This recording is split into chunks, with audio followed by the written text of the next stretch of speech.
Hello people, I'm welcome to another video on my channel dealing with exploring the abandoned 15th century the White House.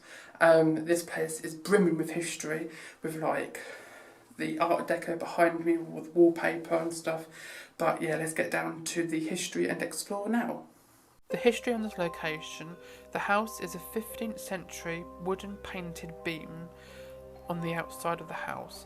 It is a 15th century construction and the materials included are very old, as there was a stable block that had a fire in 1950s.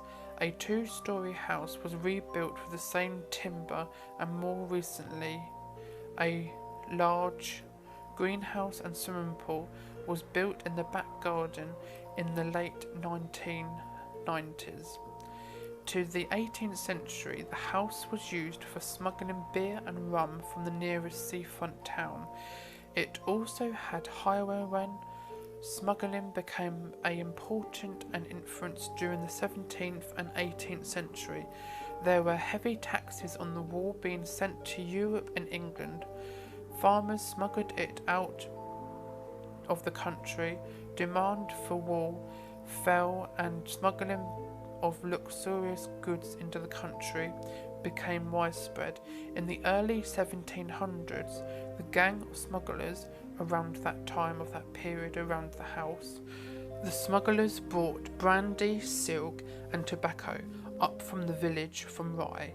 In the same time stopping at the house, it was a hideout in the time of the smugglers and highwaymen, as they used to hide the brandy and whatever they stole from the ships from the south coast. They used to hide inside the basement of the house itself until they needed to move it on to receive money or make more profits on their stuff that they stole. Now to the 19th century. The 19th century, the house was turned into a schoolhouse for the local school nearby, and now to the 20th century, it was turned into a lovely home for a big family. The main house with the wooden beams around the outside was the original structure from the 15th century, but they made an extension in the late 70s and 80s, joining the old house to the new house to make it into a bigger house than it was. In 1995 until 2003, the owner who lived there was a media constructor, so he worked on old computers and maybe on websites and stuff and bits and pieces. And in 2004 until 2015, the present owner, before it was abandoned and left derelict, the person who was living there was a journalist. As much as I can find out, I don't know which newspaper that he was a journalist for, but some interesting history I have found out on this location. The house was for sale for $500,000, and then it was left empty until 2019, and it was up for sale again for £1 million, and now the developers have bought it to build a 47 bedroom residential care home on the place where the house is on today. I've also found photos of what it's going to look like inside the 47 bedroom accommodation for the old people who's going to live there when the property has been fully demolished to build the retirement home on its foundation. But I still think that the property now should be listed as it's 15th century, and these photos now are showing you what it used to look like when it was for sale for £1 million, but now it has been hit by the builders, and also vandalism has also been inside this property. These photos now are from my friend. I will leave a link to his page in the description down below, but yeah, it's going to be a lovable house, but it was a very interesting explore of me exploring the abandoned White House. Let's go and see what it looks like in its decaying state in my footage now.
we finished exploring the abandoned 15th century White House. I'll be leaving any information down below in the description about the location. Check out the swimming pool, it's absolutely gorgeous with like weeds and growing and whatever. But yeah, hopefully you enjoyed the video. Don't forget to give it a big thumbs up, don't forget to subscribe if you're new, and I'll see you in a video soon. Over and out. Bye. Hello people, and thank you for watching my video. And if you'd like to turn the bell on for notifications so you won't need to miss any videos which I upload, and don't forget to subscribe if you're new, and also don't forget to follow me on my social medias. The links will be in the description down below. You can follow me on my Facebook page, Twitter, Instagram, Snapchat, and also thank you for watching once again, and I'll see you in another video. Over and out. Bye!